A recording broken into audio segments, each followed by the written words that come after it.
to look at the issue of men's health and particularly mental health and male suicide in a local community. And I believe that there's still a general ignorance around the subject matter, and more so within a multicultural context.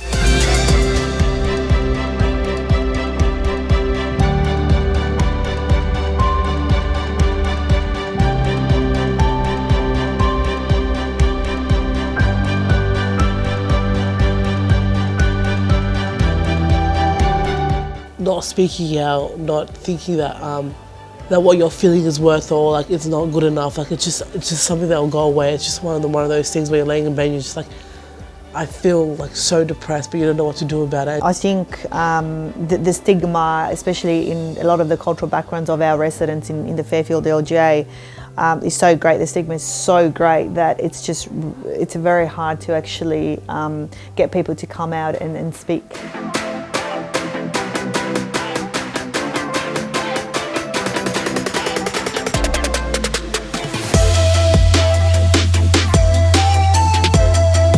But again, I'm left wondering, if there's 90 services out there, why is the suicide rate continuing to rise?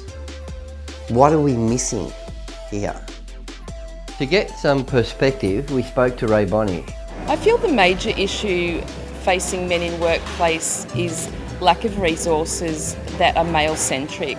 So guess what? Men's issues are different to women's issues, and there are so many that go unrecognised that are populated in our workplace with men. So for example, things like paternity leave for men or raising children for men is really difficult because men are still occupying most of our roles and they are still taking up most of the slack when it comes to breadwinning. But the expectation is that they still now take major care of their children at the same time. So when men are entering the workforce with undiagnosed things like eating disorders, trouble with domestic violence, because yes, men also experience domestic violence, that they have nowhere to report it. The stigma is so rife that they can't disclose what's happening to them, so therefore they're extremely vulnerable, and that's where we see a lot of suicide occurring because of, I guess, these issues that early intervention could perhaps have minimised the risk of suicide. The beginning is you really start to go into a dark place, so you become exhausted mentally, which then leads to the physical tiredness. You don't really want to do a real lot or communicate, and you start going down that dark road. And then worst case scenarios, you start to think, I give up, there's nothing I can do. And in the worst situations, you won't always reach out and go into the action, but you will start to have thoughts, me personally, of, I want to stop.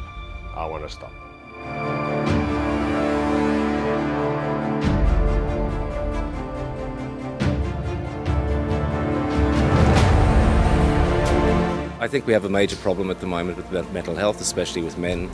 I don't believe that we actually articulate it enough. We don't discuss it with our families. And I think it's prevalent now. You can see what's happening around the place with men who are basically suiciding. Society doesn't talk about emotions, particularly for men. Also, mental illness is not spoken about enough. I just let them know that I'm always here for them, spew them, try and help them out with stuff, even if they don't want to talk about it, try and let them talk about it eventually. You can get over it, no matter how hard it seems. And there's always people there for you, I guess. So if you can, try and reach out. Talk to a mate. Getting it off your chest is much better than keeping it bottled up inside. When we arrived in the 70s, it was different. So you go to college and you start finding work straight away, and then you starting speaking English and watching. But these days, it's a bit hard. Migration is more more people comes into the countries.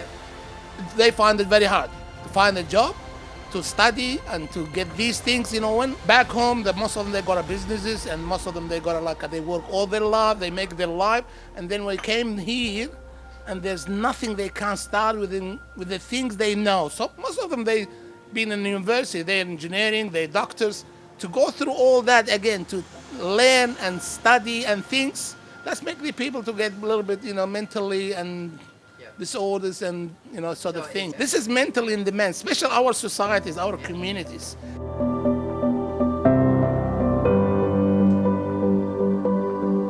So Hidden Champion was brought out of the concept. There's one year we had two friends of ours, quite close, who both had young men, friends, families. One was a nephew, commit suicide.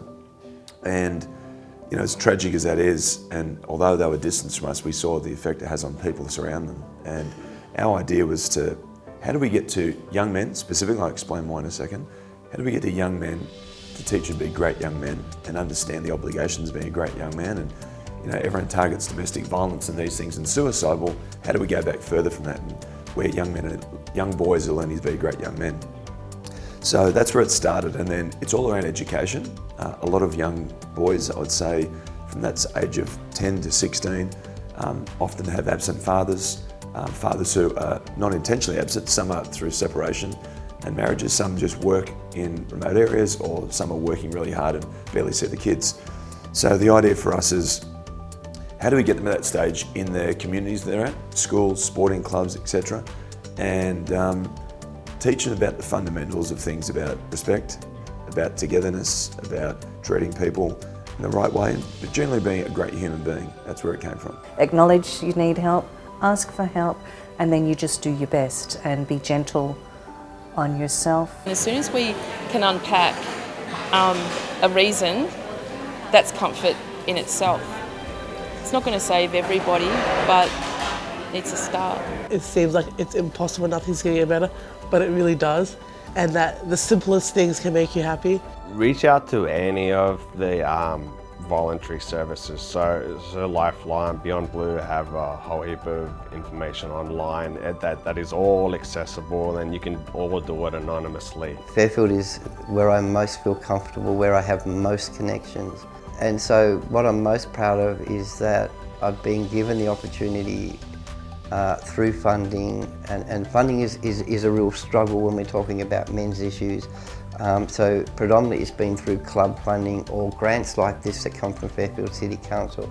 With the release of the South West Sydney Health Report, that it was actually Fairfield that led the nation in those avoidable male deaths, with almost one man a day dying unnecessarily in my community, and yet there seemed to be no concern about it and no action from government. And I've sat here for 14 years and I've watched initiatives come and I've watched initiatives go, and I haven't seen it make a damn bit of difference to men in this community.